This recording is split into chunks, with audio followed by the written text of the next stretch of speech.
baby हिँड न भाँडा धोइदेऊ के किन हिँड न भाँडा धोइदेऊ कि तिमीले अहिले धोइदेऊ न प्लिज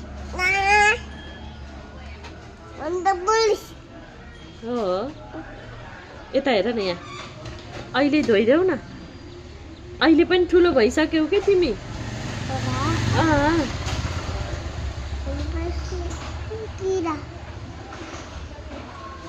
के भोलि पर्सि ठुलो हुन्छौ तिमी अहिले ठुलो भइसक्यौ त मम्मीको यी टाउ आँखा है यी हेर मम्मी जत्रै भएको यी कपाल दिनु तिमीलाई